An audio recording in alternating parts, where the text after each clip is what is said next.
Gerak lurus terbagi menjadi dua bagian. Apa saja itu? Nah, yang pertama, gerak lurus beraturan atau GLB. Dan yang kedua, gerak lurus berubah beraturan atau GLBB. Baiklah, saya akan menjelaskan tentang gerak lurus beraturan. Gerak lurus beraturan atau GLB adalah gerak lurus suatu objek pada lintasan garis dengan kecepatan tetap. Adapun persamaannya, S sama dengan V dikali T, di mana S sama dengan jarak tempuh dengan satuan meter, V sama dengan kecepatan dengan satuan meter per sekon, dan T sama dengan waktu dengan satuan sekon. Nah, selanjutnya, bagaimana penerapan GLB pada kehidupan sehari-hari? Nah, di sini saya akan memberikan dua contoh. Seperti halnya, kereta melaju dengan kecepatan yang sama di jalur rel yang lurus. Yang kedua, mobil melaju di jalan tol dengan kecepatan tetap. Nah, masih banyak lainnya. Bisa kalian temukan dalam kehidupan sehari-hari.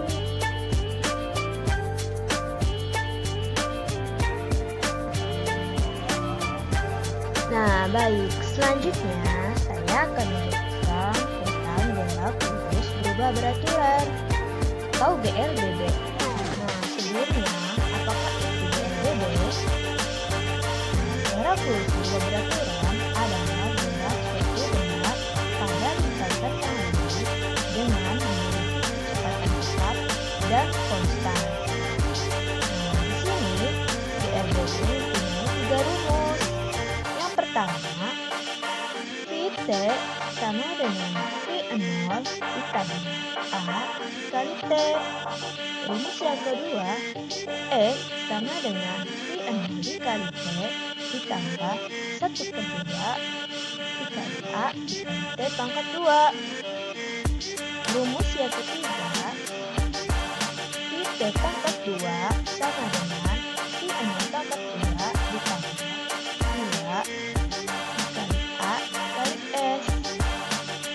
Nah, adapun keterangannya, Vt sama dengan kecepatan akhir atau kecepatan setelah T sekon dengan satuan meter per sekon. V0 sama dengan kecepatan awal dengan satuan meter per sekon. A sama dengan percepatan dengan satuan meter per sekon kuadrat. T sama dengan selang waktu dengan satuan sekon. S sama dengan jarak tempuh dengan satuan M. Nah, begitulah rumus GLBB.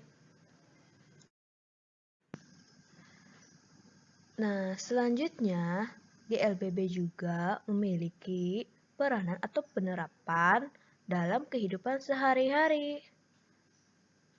Contoh di sini saya memberikan contoh yaitu gerak seorang penerjun payung yang melambung dari udara. Nah, bisa kita lihat contoh. Selanjutnya, di sini terdapat grafik GLBB. Nah, grafik yang pertama itu gambar grafik F terhadap T. Nah, gambar grafik yang kedua, grafik S terhadap T.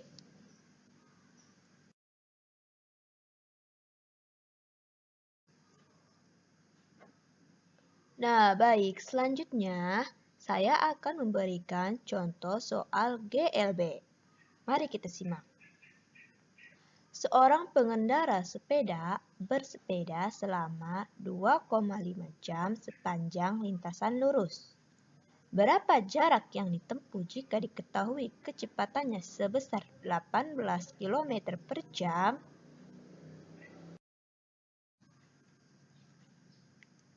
Nah, adapun penyelesaiannya. Nah, rumus kecepatan adalah V sama dengan S per T.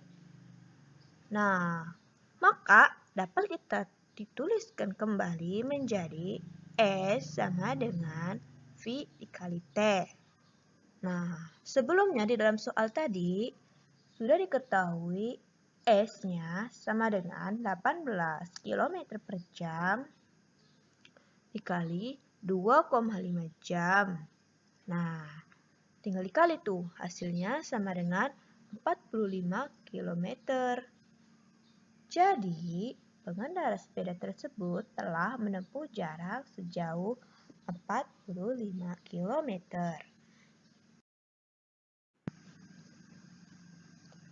Nah, selanjutnya saya akan memberi contoh soal tentang GLBB. Mari kita simak. Sebuah bola kasti bergerak dengan percepatan 5 meter per sekon kuadrat dari keadaan diam. Hitunglah jarak dan kecepatan yang ditempuh bola kasti tersebut setelah 10 detik berturut-turut. Nah, diketahui V0-nya sama dengan 0, A sama dengan 5 meter per sekon kuadrat, T sama dengan 10 sekon.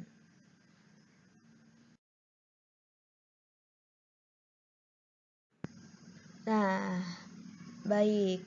Berikut penyelesaiannya. Nah, karena benda bergerak dengan percepatan tetap, maka kita menggunakan rumus Vt sama dengan V0 ditambah A dikali T. Nah, Vt sama dengan 0 ditambah 5 meter per sekon pangkat 2 dikali 10 sekon. Nah, Vt sama dengan 50 meter per sekon. Jarak yang ditempuh benda adalah S sama dengan V0 dikali T ditambah 1 per 2 A dikali T pangkat 2. S sama dengan 0 dikali 10 sekon ditambah 1 per 2 dikali 5 meter per sekon pangkat 2 dikali 10 sekon pangkat 2. Jadi, S sama dengan 0 ditambah 1 per 2 dikali 5 meter per sekon pangkat 2 dikali 10 sekon pangkat 2. Jadi, hasilnya S sama dengan 250 meter. Jarak yang tempuh benda tersebut adalah 250 meter dengan kecepatan 50 meter per sekon.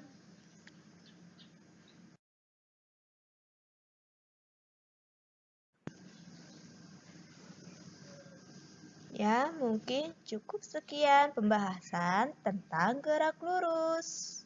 Semoga bermanfaat ya. See you later.